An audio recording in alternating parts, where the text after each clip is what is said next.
जामवंत के बचन सुहाए, सुनी हनुमंत हृदय अति भाए। तब लगी मोहि पर केहु तुम भाई, सही दुख कंद मूल फल खाई। जामवान के सुंदर वचन हनुमान जी के हृदय को बहुत ही भाए। वे बोले, हे भाई, तुम लोग दुख सहकर कंद मूल फल खाकर तब तक मेरी राह देखना। जब लगी आवो सीत ही देखी, होई काजु मोहि हर्ष विशेषी। यह कही नाई सबिन कहूँ माथा, चले हर्ष ही धरि रघुनाथा। जब तक मैं सीता जी को देखकर लौट न आऊं, काम अवश्य होगा, क्योंकि मुझे बहुत ही हर्ष हो रहा है। यह कहकर और सबको मस्तक नवाकर तथा हृदय में श्री रघुनाथ जी को धारण करके हनुमान जी हर्षित होकर चले। सिंधु तीर एक भूधर सुंदर, कौतुक कूदी चढ़े उता ऊपर। बार बार रघुबीर संभारी, तर के पवन तनय बल भारी। समुद्र के तीर पर एक सुंदर पर्वत था। हनुमान जी खेल से ही कूदकर उसके ऊपर जा चढ़े और बार बार श्री रघुवीर का स्मरण करके अत्यंत बलवान हनुमान जी उस पर से बड़े वेग से उछले। जेहि गिरि चरण दे हनुमंता, चले उसुगा पाताल तुरंता। जिमि अमोघ रघुपति कर बाना, एहि भांति चले हनुमाना। जिस पर्वत पर हनुमान जी पैर रखकर चले, वह तुरंत ही पाताल में धंस गया। जैसे श्री रघुनाथ जी का अमोघ बाण चलता है, उसी तरह हनुमान जी चले। जल निधि रघुपति दूत बिचारी, ते मैं नाक हो ही श्रम हारी। समुद्र ने उन्हें श्री रघुनाथ जी का दूत समझकर मैनाक पर्वत से कहा कि हे मैनाक, तू इनकी थकावट दूर करने वाला हो, अर्थात अपने ऊपर इन्हें विश्राम दे। हनुमान तेहि पर सारामा, कर पुनि कीन्ह प्रणाम सिया रामा। राम काजू कीन्हे बिनु रामा, मोहि कहाँ विश्राम सिया रामा। हनुमान जी ने उसे हाथ से छू दिया, फिर प्रणाम करके कहा, भाई, श्री रामचंद्र जी का काम किए बिना मुझे विश्राम कहाँ। जात पवन सुत देवन देखा, जाने कहूँ बल बुद्धि विशेषा। सुरसा नाम ऐन के माता, पठइन आई कही तेहि बाता। देवताओं ने पवन पुत्र हनुमान जी को जाते हुए देखा। उनकी विशेष बल बुद्धि को जानने के लिए उन्होंने सुरसा नामक सर्पों की माता को भेजा।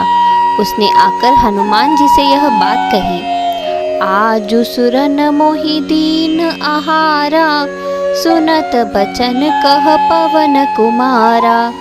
राम काजु के करी फिरी में आवो, सीता कई सुधि प्रभु ही सुनावो। आज देवताओं ने मुझे भोजन दिया है। यह वचन सुनकर पवन कुमार हनुमान जी ने कहा, श्री राम जी का कार्य करके मैं लौट आऊं और सीता जी की खबर प्रभु को सुना दूं। तब तब बदन बैठी हवाई, सत्य कहूँ मोहि जान दे माई। कब नेहु जतन दे नहीं जाना, ग्रससी न मोहि कहे हनुमाना। तब मैं आकर तुम्हारे मुंह में चला जाऊंगा, तुम मुझे खा लेना। हे माता, मैं सत्य कहता हूँ, अभी मुझे जाने दो। जब किसी भी उपाय से उन्होंने जाने नहीं दिया, तब हनुमान जी ने कहा, तो फिर तुम मुझे खा न लेना। जो जन भरिते ही बदनु पसारा, कपि तनु कीन दुगुन विस्तारा। सोरह जो जन मुख ते ही ठयऊ, तुरत पवन सुत 32 भयऊ।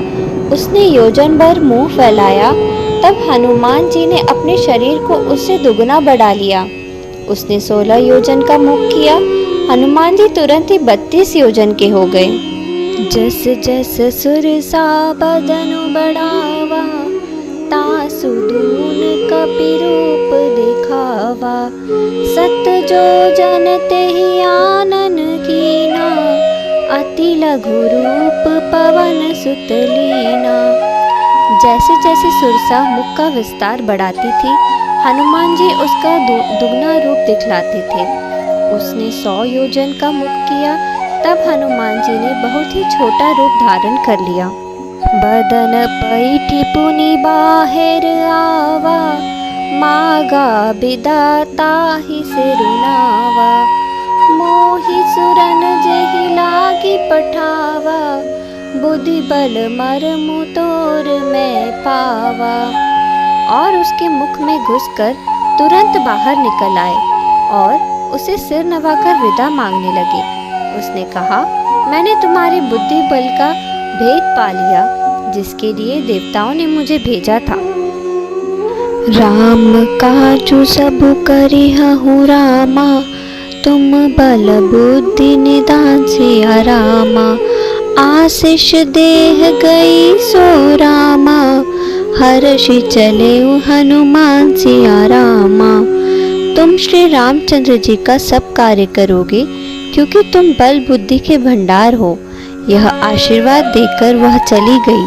तब हनुमान जी हर्षित होकर चले। निशिचरी एक सिंधु महु रहई, करी माया नभु के खग गहई। जीव जंतु जे गगन उड़ाही, जल बिलो की तिनके परिछाई। समुद्र में एक राक्षसी रहती थी। वह माया करके आकाश में उड़ते हुए पक्षियों को पकड़ लेती थी। आकाश में जो जीव जंतु उड़ा करते थे, वह जल में उनकी परछाई देख लेती थी। गहई छाक सक सोना उड़ाई, एहि विधि सदा गगन चर खाई। सोई छल हनुमान कह कीन्हा, तासु कपटु कपि तुरत ही छीन्हा। उस परछाई को पकड़ लेती थी, जिससे वे उड़ नहीं सकते थे। इस प्रकार वह सदा आकाश में उड़ने वाले जीवों को खाया करती थी। उसने वही छल हनुमान जी से भी किया। हनुमान जी ने तुरंत ही उसका कपट पहचान लिया। ताहि मारी मारुत सुत बीरा, बारिधि पार गयो मति धीरा। तहाँ जाई देखी बन शोभा, गुंजत चंचरीक मधुलोभा। पवन पुत्र धीर बुद्धि वीर श्री हनुमान जी उसको मारकर समुद्र के पार गए। वहां जाकर उन्होंने वन की शोभा देखी। मधु के लोभ से भौरे गुंजार कर रहे थे। नाना तरु फल फूल सुहाए, खग मृग वृंद देखी मन भाए। सैल विशाल देखे एक आगे, तापर धाय चढ़े भय त्यागे। अनेकों प्रकार के वृक्ष फल फूल से सुशोभित हैं। पक्षी और पशुओं के समूह को देखकर तो वे मन में बहुत ही प्रसन्न हुए। सामने एक विशाल पर्वत देखकर हनुमान जी भय त्याग कर उस पर दौड़कर जा चढ़े। ओमान कछु कपि के अधिकाई, प्रभु प्रताप जो काल ही खाई। गिरि पर चढ़ी लंका तेहि देखी, कहीं न जाई अति दुर्ग विशेषी। शिव जी कहते हैं, हे उमा, इसमें वानर हनुमान की कुछ बड़ाई नहीं है। यह प्रभु का प्रताप है, जो काल को भी खा जाता है। पर्वत पर चढ़कर उन्होंने लंका देखी। बहुत ही बड़ा किला है, कुछ कहा नहीं जाता। अति उतंग जल निधि चहु पासा, कनक कोट कर परम प्रकाशा। वह अत्यंत ऊंचा है, उसके चारों ओर समुद्र है। सोने के परकोटे का परम प्रकाश हो रहा है।